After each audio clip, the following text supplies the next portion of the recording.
Herkese merhaba, kanalıma tekrar hoş geldiniz. Bugün birlikte %100 doğal kaşar peyniri yapacağız. %100 doğal diyorum çünkü içinde un, nişasta vesaire gibi şeyler yok. Tabii ki diğer katkı maddeleri de yok. Sadece her yerde kolaylıkla bulabileceğiniz peynir mayası ve sütümüz var. Bir kere denedikten sonra bir daha marketlerden kolay kolay peynir alacağınızı düşünmüyorum.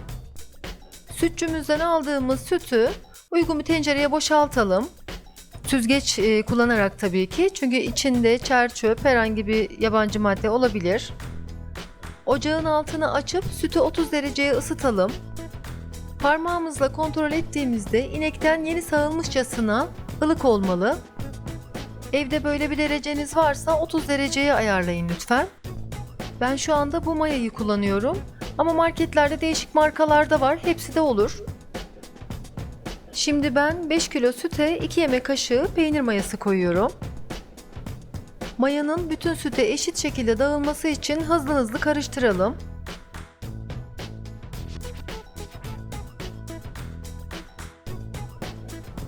Bu arada kanalıma hala abone değilseniz abone olmanızı ve bildirim zilini de açmanızı sizlerden rica ediyorum.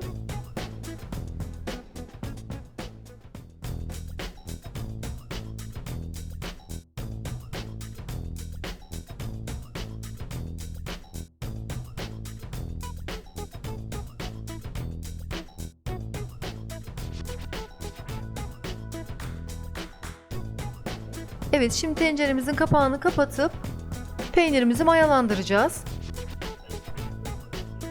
Yoğurt gibi uzun süre bekletmemize hiç gerek yok arkadaşlar. 1 saat yeterli bunun için. Hatta yarım saatte bile mayalanıyor ama biz garantiye alalım, 1 saat bekletelim. Yine yoğurt yaparken sardığımız gibi temiz bir bezle saralım ve 1 saat bekletelim.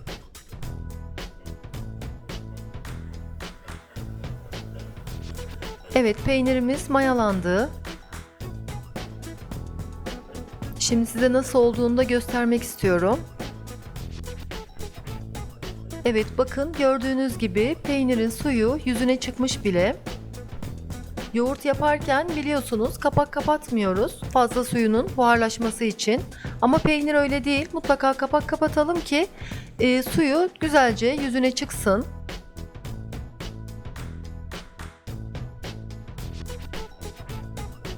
Şimdi süzgece almadan önce bu şekilde kesikler atalım.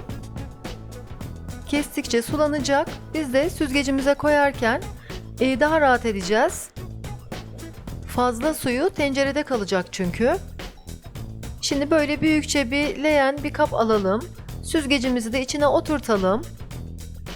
Sadece bu iş için kullandığımız temiz bir tülbent veya temiz bir bezi de süzgecimize yayalım. Ve artık peynir peltelerini kevgir yardımıyla süzgece alabiliriz.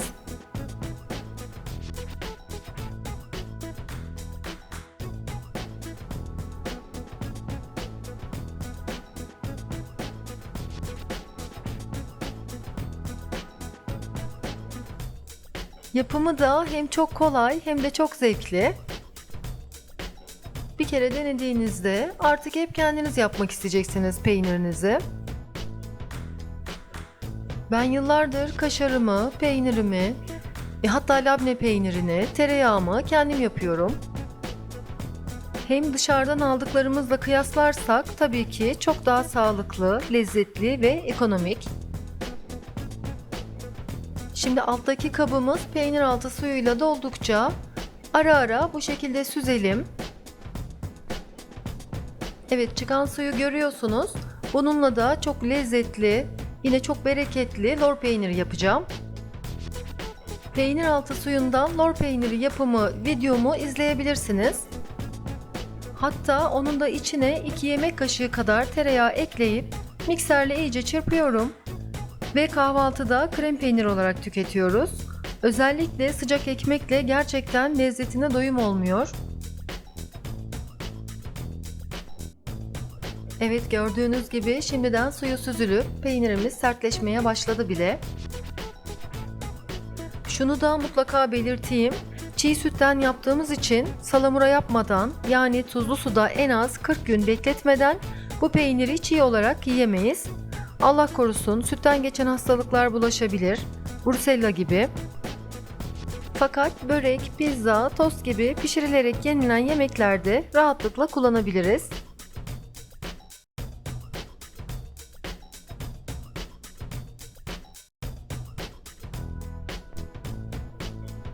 Peynir altı suyundan lor peyniri yapımı videomu mutlaka seyretmenizi ve denemenizi tavsiye ederim. Bu değerli suyu sakın dökmeyin. Bu arada daha önce de belirtmiştim, ben şu anda Van'da yaşıyorum. Bildiğiniz gibi buranın sütü, yoğurdu gerçekten çok lezzetli.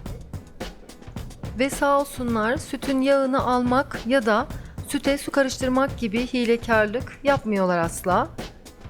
O yüzden de yaptığımız yoğurt da, peynir de, tereyağı da çok bereketli ve mis gibi lezzetli oluyor.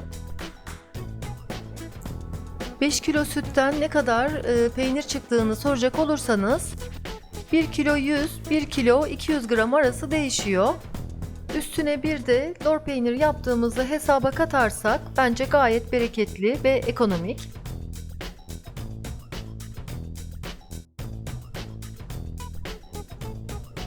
Suyunu elimizle biraz süzdükten sonra en son böyle süzgecimize oturtup ben üzerine 5 kiloluk su şişesi koyuyorum.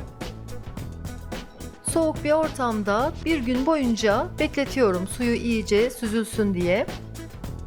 Şimdi hava tabii kış mevsimi olduğu için ben balkonda süzdürdüm. Yazın da aynı işlemi buzdolabında yapabilirsiniz.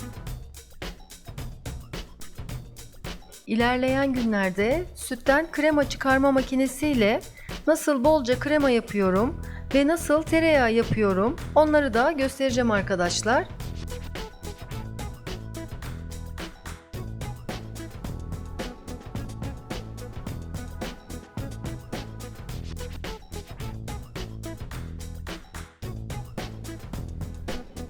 Evet, hiç suyu kalmadı. Peynirimiz çok güzel bir şekilde suyundan arındı.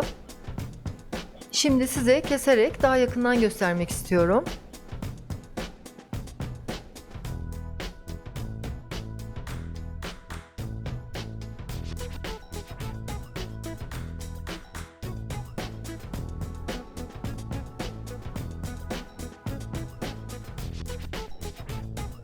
Kanalımda yayınlamış olduğum krep börek tarifinde böreğin içinde peynirin nasıl kaşar gibi eridiğini görebilirsiniz.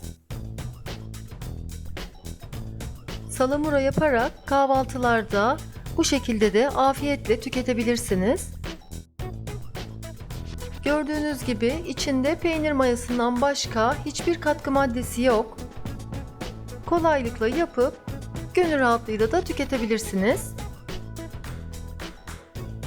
Deneyecek olan herkese şimdiden afiyet olsun diyorum. Kendinize çok iyi bakın, hoşça kalın.